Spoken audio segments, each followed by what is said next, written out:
The importance of finishing your tracks is such a hot topic right now, and it has been for a while.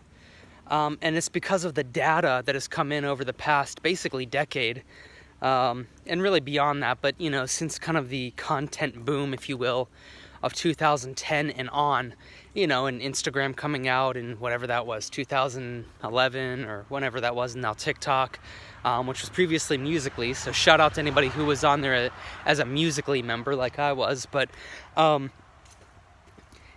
if you're not finishing your tracks, well, let me just backtrack. It's so crazy the way so many people online have a hard time finishing their tracks. And it's just because you're caught up in sort of the minutia, if you will, of the scene and expectations. Whoever it is that you like as like a top tier artist, your stuff doesn't have to sound like them right away. And the likelihood too, depending on how top tier they are, they might, and or it's likely they have help. And so, you're upset that your tracks don't sound like theirs, but yet they have not only their ideas in the mix, they've got co-producers, composers, vocalists, mix engineers, mastering engineers, they have label input possibly. There's cogs in the wheel, cogs in the machine, if you will. And, so be careful about getting down on yourself if you're just one person trying to figure out how to master a DAW, produce, and by produce I mean compose, arrange, buy samples, buy synths, learn to mix, learn to master, learn about distribution, trying to build a fan base, playing shows locally. It's a lot for one person. And, I've said this a few times on this channel, but the music industry and to be in this is expensive. It's almost sort of like owning a boat. I think there's an old saying, and I didn't hear it until I lived in the panhandle of Florida, but actually maybe I heard it in Key West too, but because there's a lot of boats down there. But they always say the best day of a person's life who has a boat is the day that they sell it. And it's just a funny way of saying basically boats are expensive and they're a money pit. So the best day is the day that you get rid of it and get that monkey off your back. And I'm not suggesting that the best day for you will be when you quit music. I'm just saying that, it's pricey. And you need to have a real plan in place. I mean, if it's just producing on your laptop after work to blow off some steam, that's one thing. That's fine. Spend $1,000 or $2,000 on a studio over the course of a year or two, and have fun, go at it, and especially if you're not going to overproduce things, or you're not shooting to be sort of like a, whatever you want to say, kind of a pop DJ or a pop star, or whatever it may be, you don't need a big budget then, but you're still going to need a budget.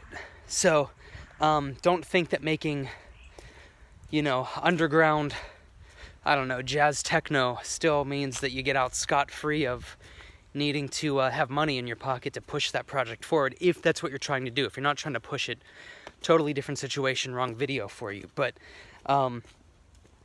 finishing your tracks is more important than worrying about how to make them better. Like, the way to make yourself better is to finish the track. Don't worry about taking the lead sound that you have and subjectively thinking, well, could it be better if I added another layer on top of that or underneath it? Or, could my bass line be better if it wasn't one layer, but rather it was three, kind of a low mid, and then like a, mid high or high? I mean, all of these things kind of are where people get stuck, in obsessing over compression and EQ and just all these things that you can tinker around with and lose an hour for each one. So if you only have 2 hours after work and you jump into your DAW and you got distracted by an issue with the snare, but then finally got onto what you wanted to do, which was EQ, which took an hour, and then compression, which took an hour,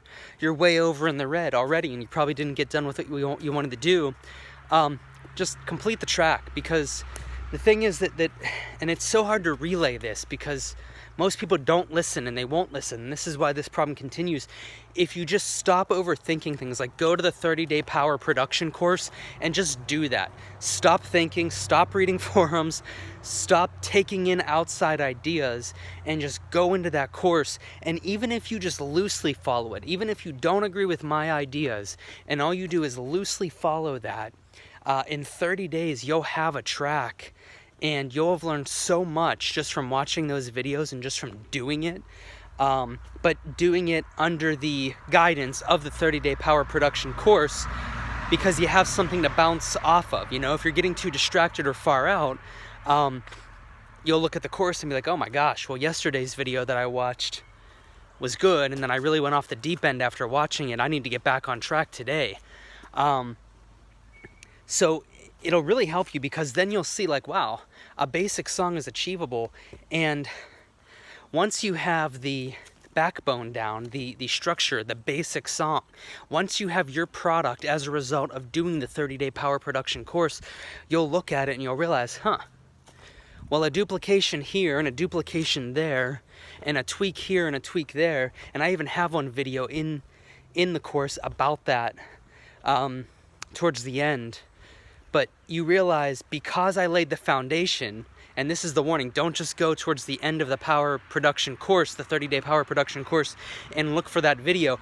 It won't make sense to you, and it won't work because you haven't laid the foundation down.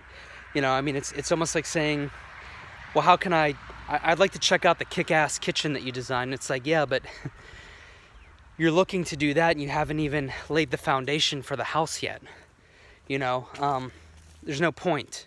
It's just a shame at that point. So if you would just stop overthinking it and do the course, let the content kind of guide you and complete it, not only will you feel much better, it'll completely shift your perspective. And not only will it shift your perspective, but it'll show you that, like, wow, this isn't that far from like a well-produced track. All I need to do, maybe if I really want to, and depending on even what genre you're in, dot the I's and cross the T's. Duplicate some stuff, move a few small things around, make a different decision here or there, or both, and darn, okay. So like a 30-day power production course, so let's say a month, 4 weeks. Well, if you take that 4-week skeleton and you basically route that into another 2 weeks, so 6 weeks, you have an awesome track. I mean, it was a good track before.